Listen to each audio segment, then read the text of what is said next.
Menteri Energi dan Sumber Daya Mineral Bahlil Lahadalia mengungkap pembatasan pembelian BBM subsidi bakal berlaku 1 Oktober. Menurut Bahlil, kebijakan ini perlu segera dilakukan karena banyak tidak tepat sasaran.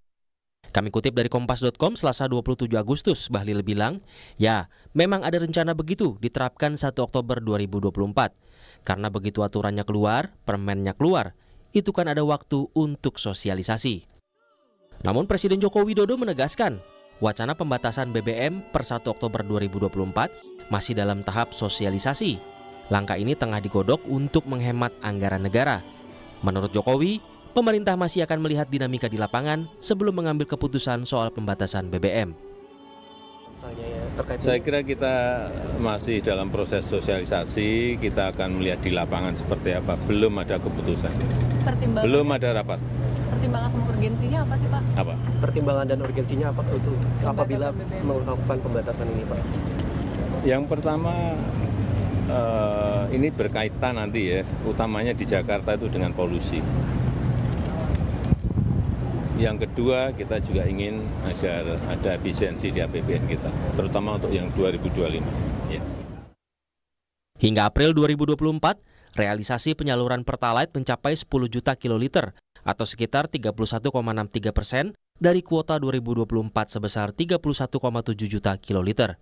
Sementara penyaluran solar dengan periode yang sama mencapai 5,57 juta kiloliter atau sekitar 30,12% dari kuota 2024 sebesar 19 juta kiloliter.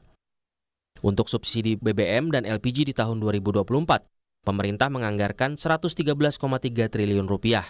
Angka ini lebih rendah dari anggaran di tahun sebelumnya yang mencapai 138 triliun rupiah. Sebelumnya, pemerintah diketahui merevisi Peraturan Presiden Nomor 191 Tahun 2014 tentang penyediaan, pendistribusian dan harga jual eceran BBM untuk memperbaharui pengaturan pembelian BBM subsidi. Namun menurut Menteri ESDM Bahlil Lahadalia, nantinya peraturan terkait pembelian BBM bersubsidi akan diatur dalam Peraturan Menteri ESDM, bukan lagi Perpres Nomor 191 Tahun 2014. Tim Liputan, Kompas TV. Kita bahas soal rencana pembatasan pembelian BBM subsidi ini bersama Ridwan Hisyam, anggota Komisi 7 DPR RI, dan Esther Sri Astuti, Direktur Eksekutif Institute for Development of Economics and Finance atau INDEF. Selamat malam semuanya, apa kabar? Selamat malam. Terima kasih semuanya sudah hadir dalam diskusi kami kali ini. Pak Ridwan, Pak Bahlil bilang Oktober akan dilakukan pembatasan BBM bersubsidi, tapi Presiden bilang belum ada keputusan soal ini. Jadi sepenangkapan Anda di DPR, pemerintah akan jadi atau enggak melakukan pembatasan BBM di Oktober itu? Jadi begini, Mas ya, subsidi ini kan adalah memakai APBN. APBN-nya adalah APBN tahun 2024. Nah, kenapa Presiden bilang belum ada? Karena memang Presiden belum dapat masukan, belum dapat laporan. Karena dana subsidi ini harus terpakai cukup untuk sampai dengan 31 Desember 2024. Nah, kemarin kami tanggal 27 ya, sekarang kan tanggal berapa? 28? 27.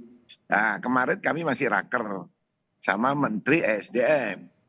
Nah, kita baru membuat angka asumsi untuk yang 2025. Nah, 2024 ini memang kita sudah minim. Nah, sehingga kalau kita lepas begitu saja, maka saya yakin bahwa anggaran itu tidak akan sampai Oktober, tidak sampai Desember sudah habis itu. Bisa-bisa November sudah habis. Nah, tapi Presiden kenapa belum?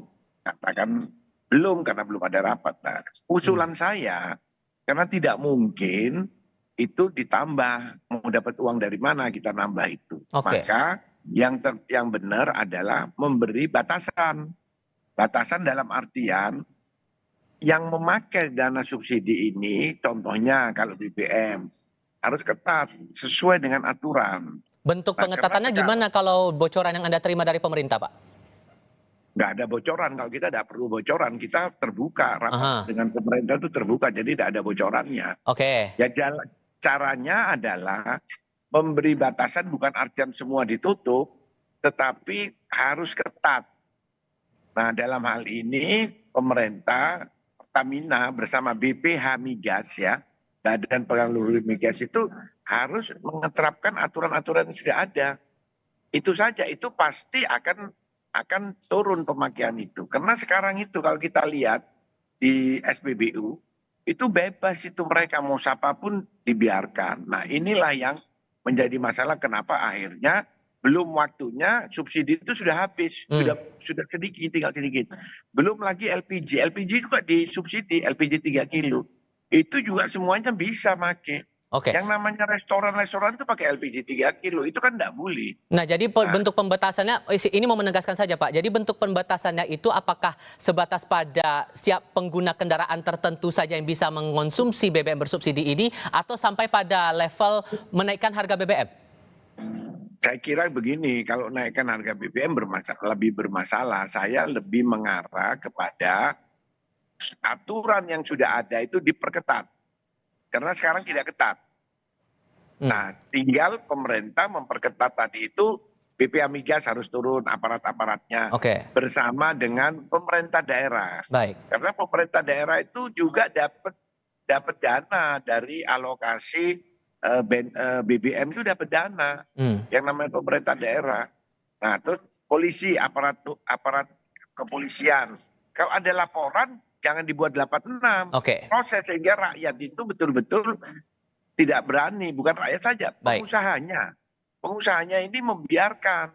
Nah, akhirnya ya yang penting cepat laku, habis besok datang lagi, Upaya ya, untuk pemerintah yang berkurang, yang apa namanya kurang, gitu saya kira. Upaya untuk mengendalikan itu tadi Mbak Esther. Tapi kan di tengah tantangan ekonomi yang juga kita alami Mbak Esther, pertumbuhan ekonomi kita dipandang oleh beberapa ekonomi ini stagnan, kemudian jumlah kelas ekonomi menengah kita masih terbilang besar, walaupun sudah dijelaskan sebelumnya terakhir kali oleh Menko Perekonomian bahwa jumlah kelas menengah kita tuh sudah turun sebetulnya.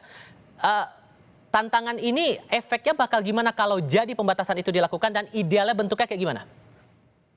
Ya, kalau menurut saya yang namanya kenaikan harga ya BBM atau ini dampak dari pengurangan subsidi BBM ini akan berimpact pada kenaikan harga-harga pangan dan harga-harga barang secara keseluruhan.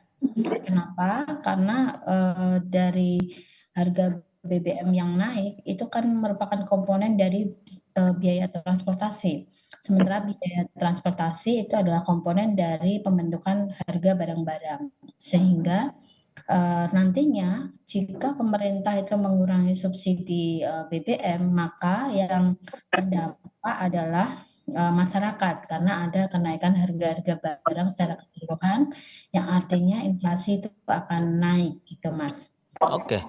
Karena gini, jadi, kalau kemudian ya gimana Pak Ridwan? Jadi bukan menaikkan harga BBM atau mengurangi, enggak. Tetap saja, tetapi pemakainya yang diperketat.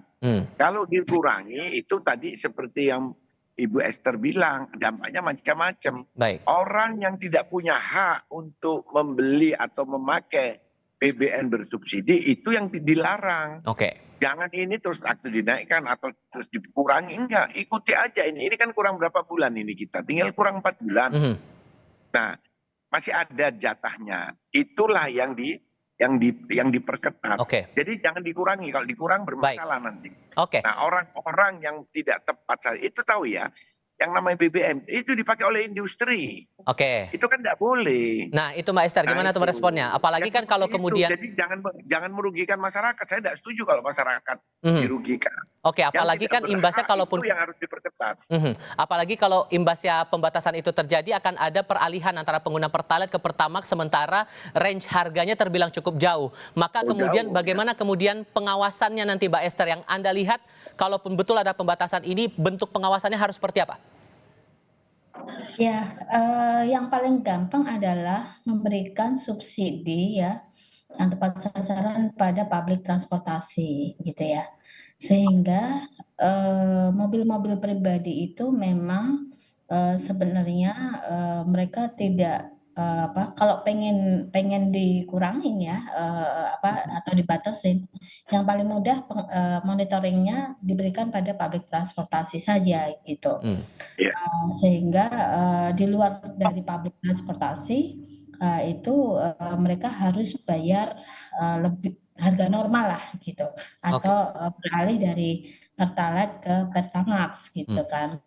Nah, ini yang lebih mudah. Tetapi kalau nanti mobil pribadi masih diberikan kesempatan untuk mendapatkan BBM subsidi, maka ini yang harus lebih detail lagi gitu pengawasannya. Oke, realisasinya ini yang tentu menarik untuk dicermati, apakah jadi di awal Oktober atau justru akan molor lagi tergantung dengan kebijakan yang dikeluarkan oleh pemerintah. Mbak Esther dari Indef, terima kasih. Pak Ridwan Hisyam dari DPR juga terima kasih sudah berdiskusi bersama kami. Selamat malam semuanya.